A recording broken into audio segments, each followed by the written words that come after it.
सिर्फ और सिर्फ विकास कार्यों के दम पर हमारी 75 पार की सीटें जो हैं वो इस बार आने वाली हैं। 20,000 रोजगार इनके तरफ से जवाब आया, तो ये केवल एक ढकोसला है। भारतीय जनता पार्टी की सरकार बन रही है, का नारा है वो सबका नारा होता है। हम लोग 80 पार बोल देंगे, आप पार्टी भी है हमारी वो भी बोल देगी 92 पार बोल देंगे। तो नहीं तो आप बोल रहे ना धीरे धीरे आ रही, इतना तेजी से आ रही है कि नरेंद्र मोदी अमित शाह को हर 4 दिन में छत्तीसगढ़ का दौरा करना पड़ रहा है। 2 साल पहले का पंजीयन होगा, उनको रोजगार भत्ता मिलेगा और बाकी विकलांग लोग, अशिक्षित लोग, थर्ड जेंडर लोग कहाँ जाएंगे?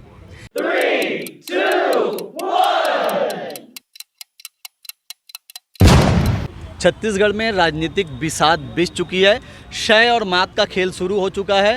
भारतीय जनता पार्टी ने करीब करीब अपने सारे प्रत्याशी घोषित कर दिए हैं। कांग्रेस पार्टी भी उसी परिपाटी में अपनी लिस्ट जारी कर चुकी है और आज देर रात उनकी दूसरी लिस्ट भी आज आ जाएगी। आम आदमी पार्टी भी जुड़ी हुई है, जनता कांग्रेस भी हमारे साथ जुड़ चुकी है। 75 पार जो कांग्रेस नारा दे रही है, किस बुनियाद पे दे रही है, हम ये जानना चाहेंगे। कांग्रेस के लोग हमारे साथ जुड़े हैं। 75 पार आखिर आप कैसे पहुँच पाएंगे, प्लीज़ बताएँ। देखिए, सिर्फ और सिर्फ विकास कार्यों के दम पर हमारी 75 पार की सीटें जो हैं वो इस बार आने वाली हैं। आप देखिए, हमारी सरकार के पहले 15 साल भाजपा जनता पार्टी की सरकार थी। सिर्फ और सिर्फ कट, कमीशन और करप्शन खोरी की सरकार उनकी सरकार थी। ना कोई उन्होंने विकास कार्य किए, इसलिए जनता ने उनकी इतनी गंदी दुर्गति कर दी कि 15 साल सरकार में रहने के बाद 14 सीटों पर वो लोग आ गए। लेकिन आप देखिए, 5 साल जब हमारी सरकार रही, हमने हर व्यक्ति के लिए, हर वर्ग के लोगों के लिए काम किए। हमने, अगर मैं आपको थोड़े बहुत काम भी गिनाऊं जल्दी, हमने स्वामी आत्मानंद स्कूल खोले, हमने महिलाओं के लिए काम किया, हमने युवाओं के लिए बेरोजगारी भत्ते जैसे काम किए। भूपेश बघेल जी की सरकार छात्रों के लिए निरंतर काम करती है। विकास कार्य इतने हैं कि अगर हम सिर्फ विकास के मुद्दे को लेकर जनता के सामने जाएंगे ना, तो जनता का वोट कांग्रेस पार्टी को ही मिलेगा। ये बात निश्चित है और इस दम पर हमारी इस बार मैं आपके चैनल के माध्यम से सभी लोगों को बताना चाहूँगा कि 75 पार सीटें कांग्रेस की इस प्रदेश में इस बार आने वाली है, ये तय है।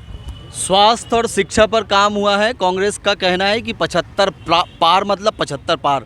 भारतीय जनता पार्टी से हमारे साथ हैं, कितना दम है कांग्रेस के इस 75 पार में? ये तो केवल एक ढकोसला है। इन्होंने बेरोजगारी भत्ता की बात करी, एक भी आदमी को इन्होंने बेरोजगारी भत्ता नहीं दिया। हमने यहीं से बेरोजगारी भत्ते के विरोध का शंखनाद किया था और एक ऐतिहासिक प्रदर्शन मुख्यमंत्री निवास का घेराव किया था, जिसमें प्रशासन और शासन पूरा हिल गया था। और इतने बड़े बड़े बोर्ड लगा करके इन्होंने बोला हमने इतना रोजगार दिया। जब विधानसभा में पूछा गया इनसे, तो 20,000 रोजगार इनके तरफ से जवाब आया। तो ये केवल एक ढकोसला है। भारतीय जनता पार्टी की सरकार बन रही है, अब इसका आश्वासन है हमें। भारतीय जनता पार्टी के लोग भी आश्वस्त हैं। हमारे साथ जनता कांग्रेस से भी जुड़ चुके हैं। भारतीय जनता पार्टी, कांग्रेस, आम आदमी पार्टी और जनता कांग्रेस, जो 75 पार का कांग्रेस का नारा है, उसमें जनता पार्टी क्या सोच रही है?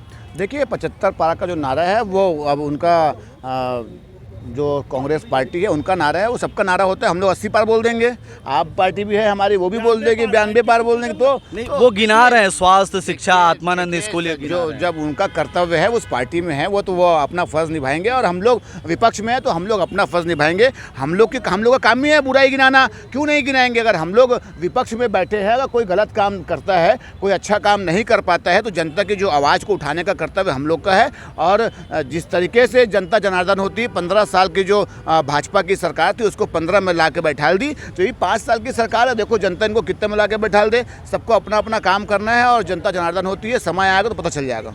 जनता जनार्दन होती है और 5 साल का ग्राफ है कांग्रेस का। आम आदमी पार्टी भी धीरे धीरे अपनी उपस्थिति दर्ज कराने की कोशिश कर रही है। कहाँ पहुँच रही है आम आदमी पार्टी, क्योंकि कांग्रेस जा रही है 75 पार? वो अच्छा हो गया, बधाई हो उनको, 92 पार नहीं बोल रहे हैं। आपको बता दूं, आम आदमी पार्टी बहुत, आप बोल रहे हैं ना धीरे धीरे आ रही, इतना तेज़ी से आ रही है कि नरेंद्र मोदी अमित शाह को हर 4 दिन में छत्तीसगढ़ का दौरा करना पड़ रहा है। और बिना कुछ बोले पीएससी घोटाले के बाद छत्तीसगढ़ के हर नवयुवक, बेरोजगार लड़का लड़की, चाहे भाजपा को, कांग्रेस को, आम बच्चे लोग पूरा लंका जलाने के लिए दौड़ना शुरू कर दिए कि बेरोजगारों के साथ खिलवाड़ हो रहा है। मैं आपको ज़्यादा कुछ ना बोलूँ तो एक बात बोलूँगा, बर्बाद गुलिस्ता करने को बस एक ही उल्लू काफ़ी था। इल्ज़ाम गुलिस्ता क्या होगा, हर साख पे उल्लू बैठे हैं। हमको हराने की ज़रूरत नहीं है। टीएस सीधे बाबा खुद हनुमान जी बन के लंका जलाने के लिए तैयार हैं। बहुत अभी परिणाम आने वाला है। अब जैसे बोल रहे हैं कि हम 75 पार होंगे, इसका मतलब एक भी सीट नहीं हारेंगे। साहब बगावत हो रहा है, पूरी लिस्ट तो आने दो। भाजपा की वही स्थिति, गणेश राम भगत पूरा हड़िया फड़िया सब लेकर आके 2 दिन बैठ करके विरोध किए। हर जगह विरोध है, आम आदमी पार्टी में कोई विरोध नहीं है। और नरेंद्र मोदी ने हमारे एमसीडी में दिल्ली में एक पार्षद को नहीं खरीद पाए साहब। भाजपा कांग्रेस में कई नेता खरीदे बिके जा रहे हैं। आम आदमी पार्टी टिकाऊ है, बिकाऊ नहीं है। और चुपचाप झाड़ू छाप छत्तीसगढ़ में इस बार सरकार बना के बताएंगे। और यहाँ पर जो मैं देख रहा हूँ अभी रोज़गार के मुद्दे जो छत्तीसगढ़ में है सबसे बड़ा मुद्दा है। आपको ये पता होनी चाहिए कि छत्तीसगढ़ में पंजीकृत बेरोजगार कितने लोग हैं। तकरीबन 16 लाख से ज़्यादा हैं और 1,29,000 लोगों को ही रोज़गार भत्ता मिल रहा है। तो बाकी लोग कहाँ जाएंगे? उसमें भी टास्क लगाए हुए हैं कि जो जिनका 2 साल पहले का पंजीयन होगा उनको रोज़गार भत्ता मिलेगा और बाकी विकलांग लोग, अशिक्षित लोग, थर्ड जेंडर लोग कहाँ जाएंगे? ये सबसे बड़ी मुद्दा है। इसमें भूपेश बघेल को बहुत बड़ी नुकसान होने वाला है। उनको लगता होगा क्योंकि विपक्ष मांग कर रहा था भाई रोज़गार भत्ता मिले, सिर्फ मुंह बंद किया है कागज़ कार्रवाई में। अभी भी अगर उसको फिर से प्रशासन का ही वो आदेश है जिसमें बताया कि 16 लाख से ज़्यादा पंजीकृत बेरोजगार हैं। हम चाहते हैं कि पूरे छत्तीसगढ़ के जितने ही बेरोजगार हैं 16 लाख जो बेरोजगार हैं उनको रोज़गार भत्ता देना है। तो अन्यथा कागज़ कार्रवाई में सिर्फ नाम कमाने के लिए ये भूपेश बघेल युवाओं के साथ छलावा कर रहे हैं। ये थी कांग्रेस, बीजेपी, आम आदमी पार्टी और जनता कांग्रेस जो अपने अपने मत से बता रहे थे कि आने वाले विधानसभा चुनाव में उनकी कैसी तैयारी है।